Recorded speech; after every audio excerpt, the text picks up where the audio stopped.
Hello everyone and welcome to my channel.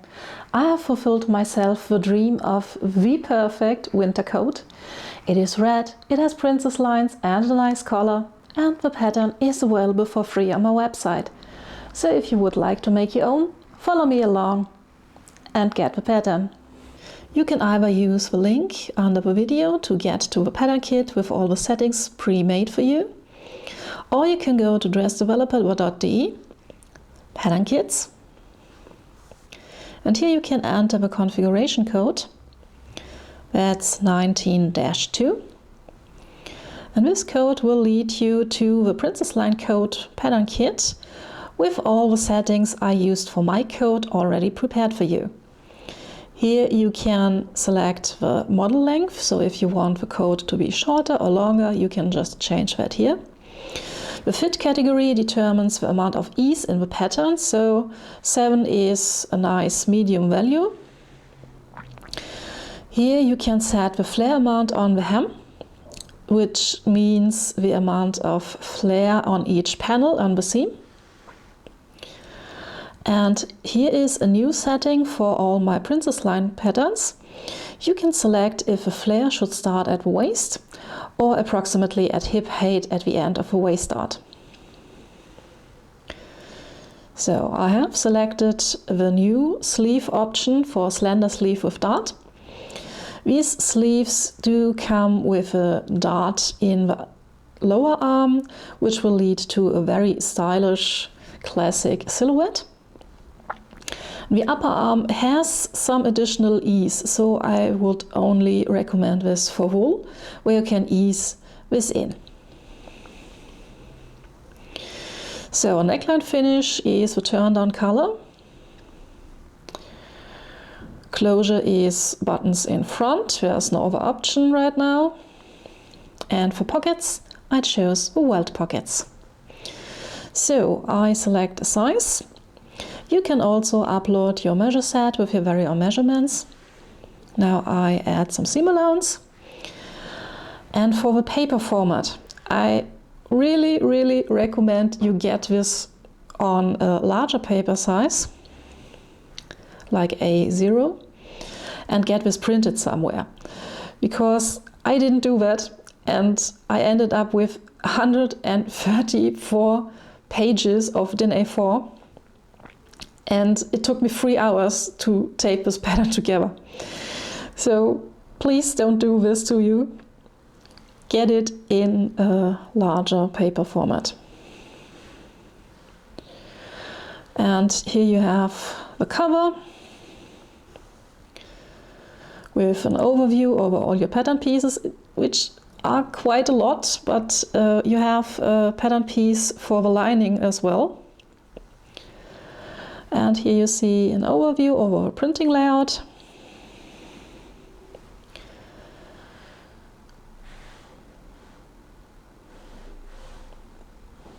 Now,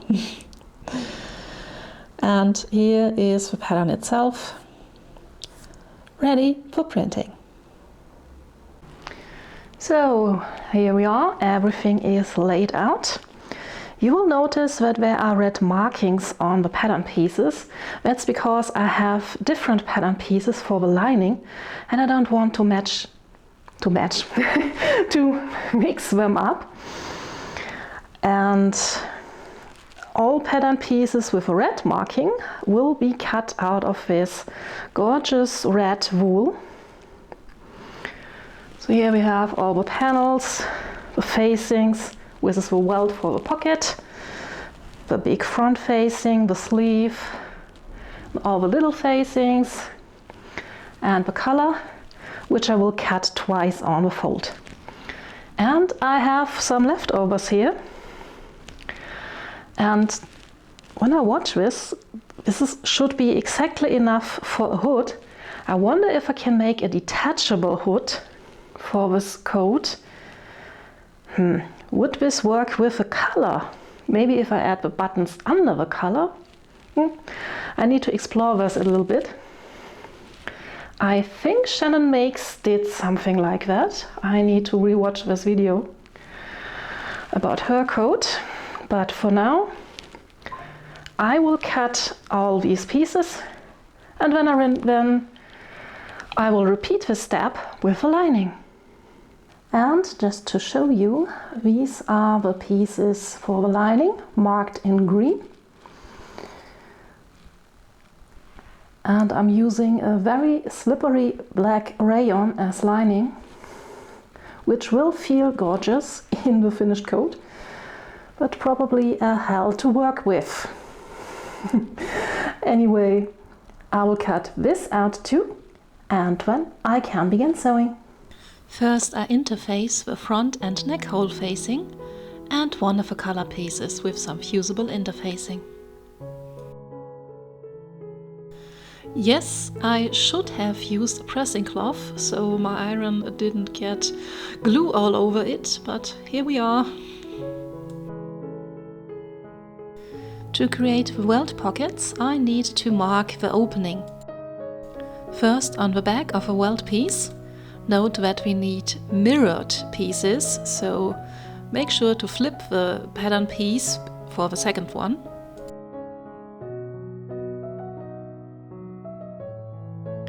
And then I mark the opening on the front outer panel too. This time on the front of the fabric. Then I place the welt on the coat panel. Notice that the opening in the welt is not exactly in the center. The side with more fabric beside the opening faces to the bust. The opening gets lined up and pinned. And then I will sew around the opening.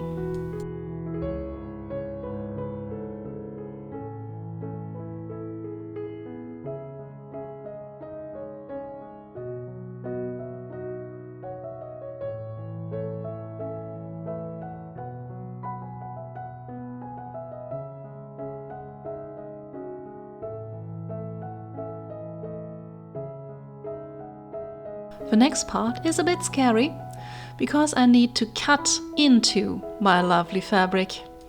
I cut a long slit down the center of the opening and then, like a figure Y, to the edges. Cut all the way up to the edges, but don't cut the stitching. Then the welt piece is pushed through the opening and ironed into place.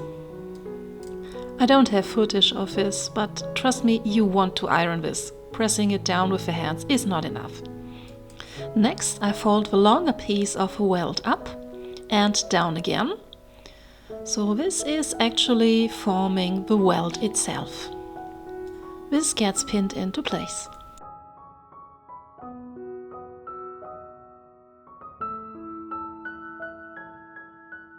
Then I stitch the fold in place along the long side.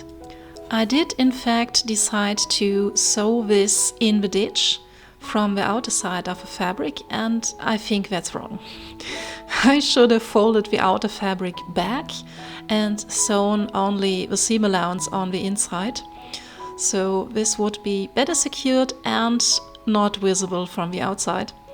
It's fine though, it's functional, but I think the other way would be the better. Then I need to take care of this flap on the other side. It gets folded down and will cover the opening from the inside. Again, I wrongly decided to stitch this from the outside, which was probably the more complicated way to do, but well, nobody's perfect. Now I have very fancy openings in my coat, but to make it work as pockets, I need to add pocket bags. These get sewn to the seam allowance on both sides.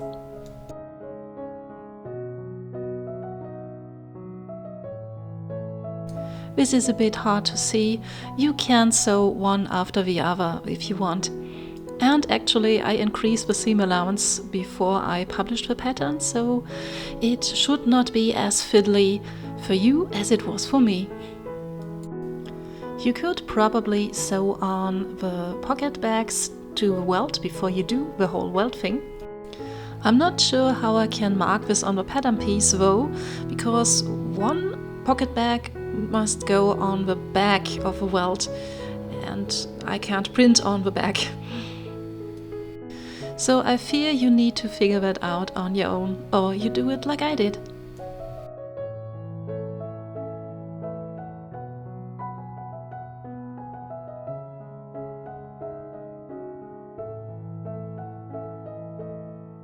Last step for the pockets, I promise. All I need to do now is to sew around the pocket bags to make it actually hold anything.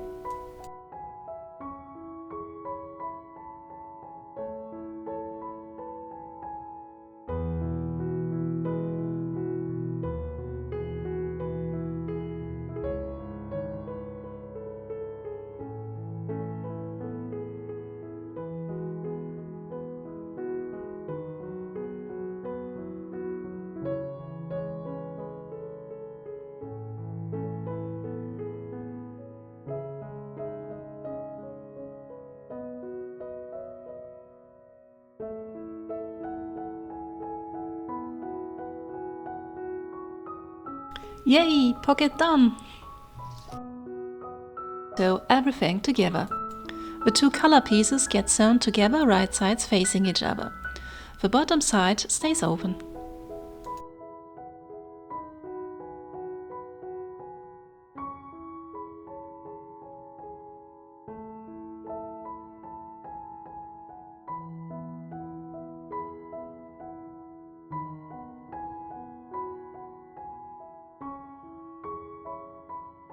Onto my highly aesthetic ironing board. I cut back the seam allowance of the color and clip the corners twice, so that everything may lie flat.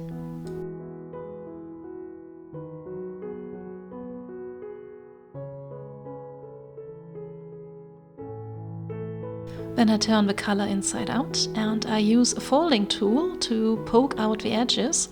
You can use a knitting needle or something like that. I would not recommend using scissors.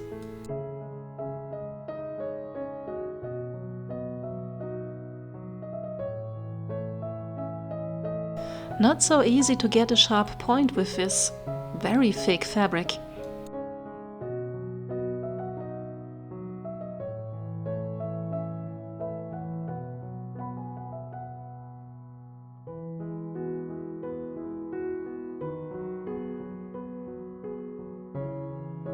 When I press the color, beginning with the seam allowance, pressing the seam allowance open will help everything to turn inside nicely.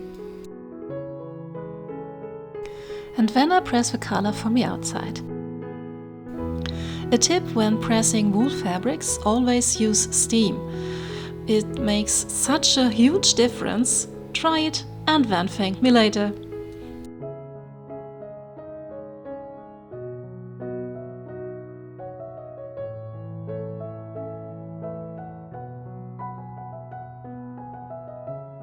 Now I can create a front and back piece by sewing up the coat panels.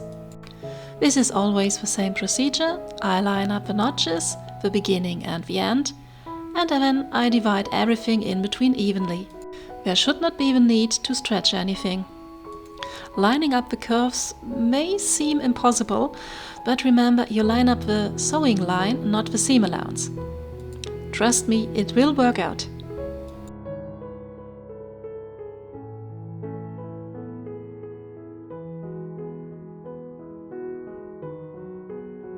The panels are sewn together with a simple straight stitch.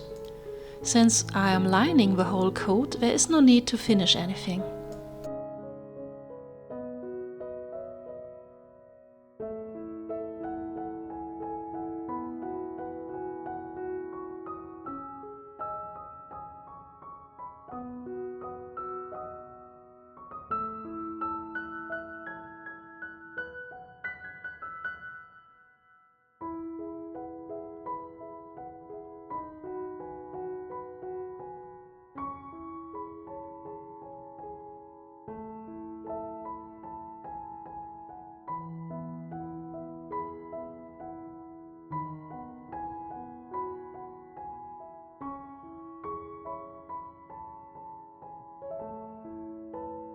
I am not a fan of pressing, but it is so rewarding in this project. especially when you're working with steam, as mentioned before. You really need to press with seams nice and flat.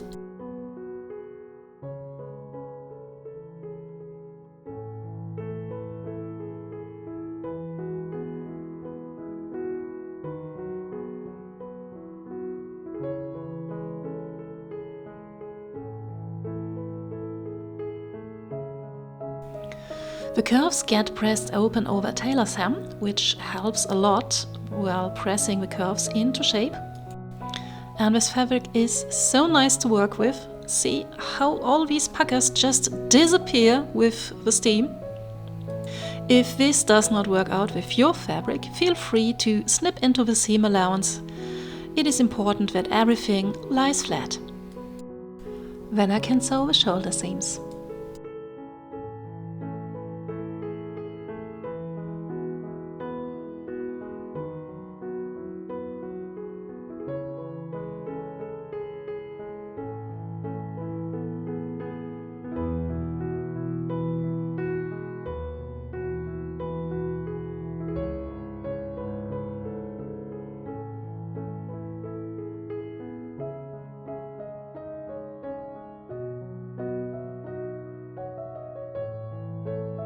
Before I set in the sleeves, I sew the collar into place. The notches on the collar get lined up with the shoulder seams, which are pressed open.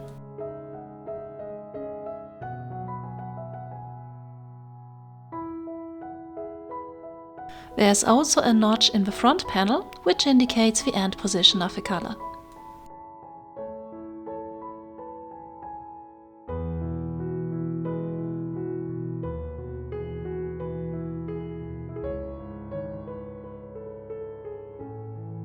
I sew with a little less seam allowance, because the seam will be sewn again when we line everything. This is more basting than sewing.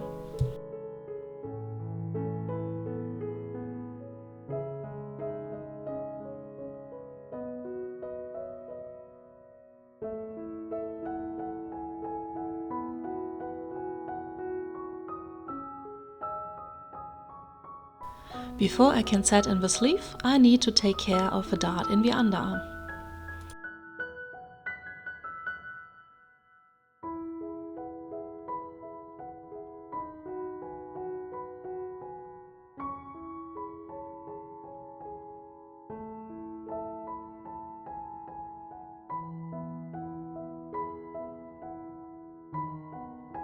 Then I cut the seam allowance at the tip of the dart open and press everything.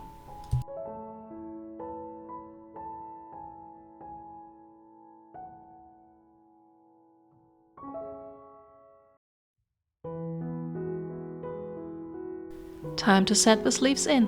Here's the arm side, and I have a single notch for the front and a double notch for the back. These notches are also found on the sleeve itself. And there's an additional notch on the top of the sleeve head, which indicates the shoulder seam. So here I am lining up all the notches and the start and the end, meaning the front and the back of the sleeves. I've sewn a row of gathering stitches along the sleeve head, and here I am pulling on this gathering thread to ease the extra width of the sleeve head into the arm side. This worked exceptionally well. I ended up with absolutely no gathering and no need to steam this.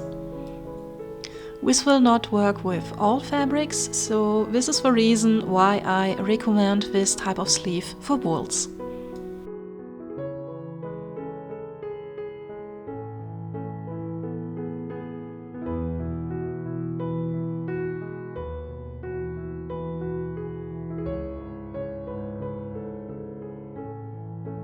Then I can stitch the sleeve in place.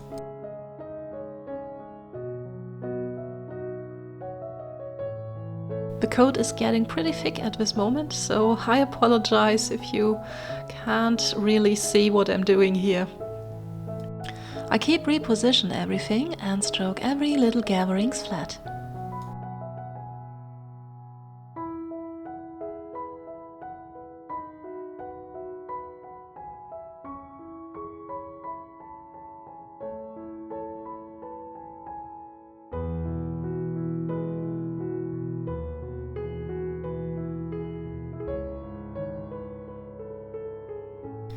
Then I sew the side seam from the wrist all the way down to the hem.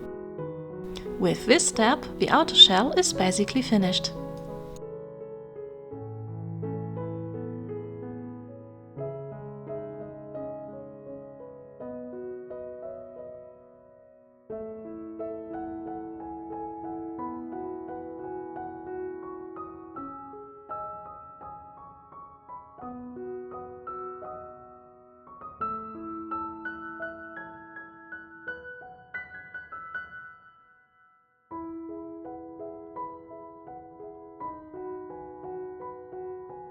Before I can sew together the lining pieces, I need to add the facings. There is a hem facing for every panel, and a front and a back neck facing. All the facings gets laid onto the lining fabric, right sides together, pinned in place and sewn.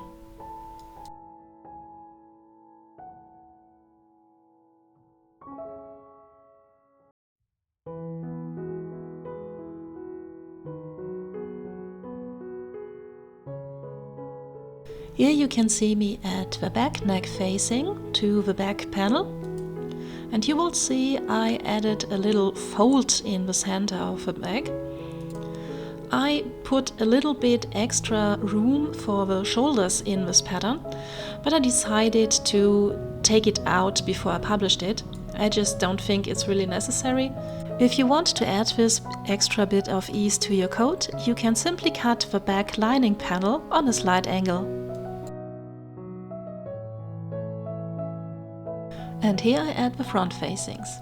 As you can see here, the front lining panel already has the hem facing attached.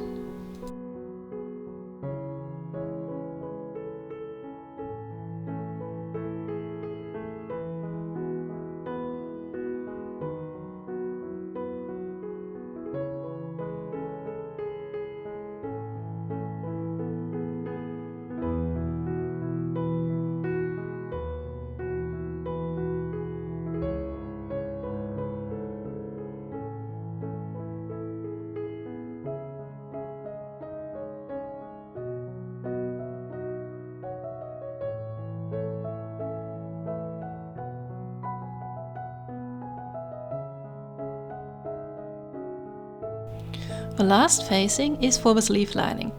It has a pretty funny shape, but it should fit perfectly. With all the facings attached, the process of sewing together the lining shell is exactly the same as for the outer shell. So I skip that and jump right into the lining process. So the lining shell is placed right side facing up, and the outer shell is placed on top of that with the right side facing down. Now I basically pin all around, and I ignore the sleeves at this moment. They just dangle around somewhere.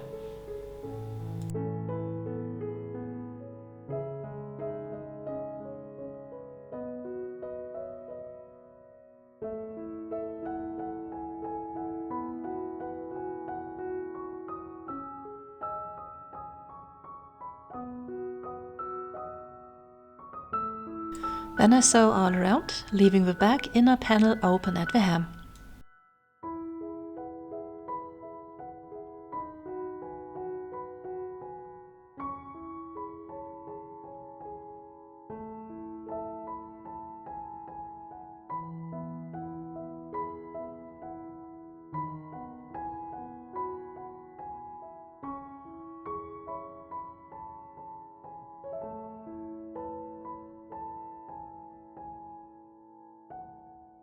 I clip the corners and cut the seam allowance back.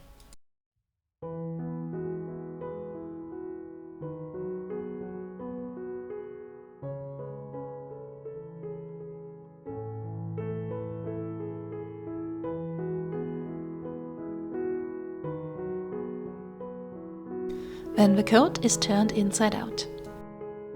I push the lining of the sleeve into the outer sleeve and pin it in place just at one point, so I can simply pull everything out again without twisting the sleeve.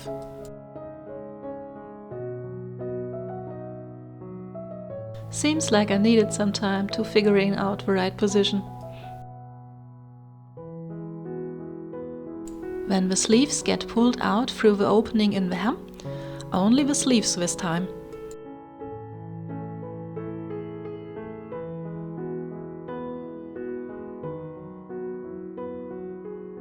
Then I push the wrist of the lining into the wrist of the outer sleeve, just a little bit, so that I can line up the seam allowance, so the right sides are facing each other.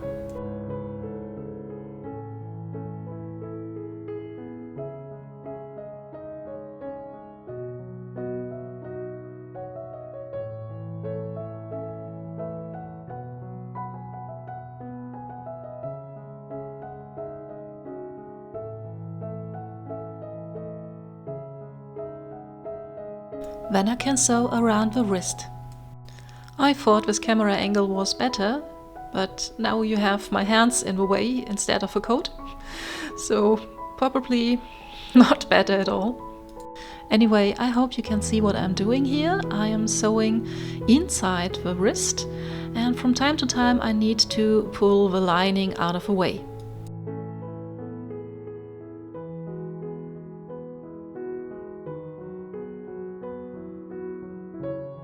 Now I can turn the coat right side out again and close the opening in the hem with a couple of hand stitches.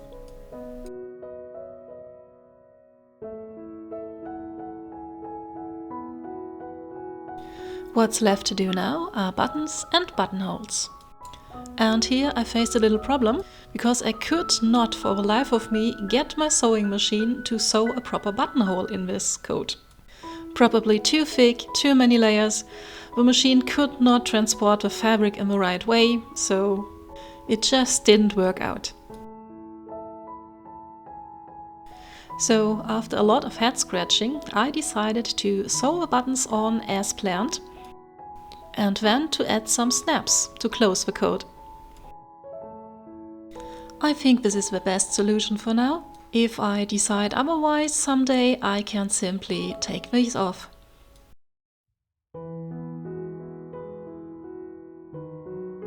And so, my dream coat is done.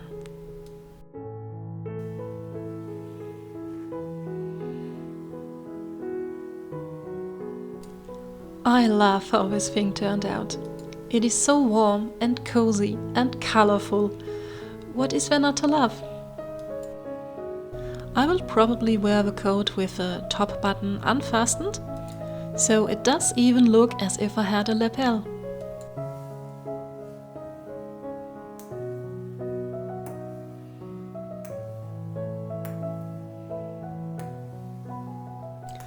I would have never been able to find a lining that matches the color of the coat exactly, but red and black are my favorite color combination. I hope you enjoyed this video, and maybe we will see you again in the next one. Bye!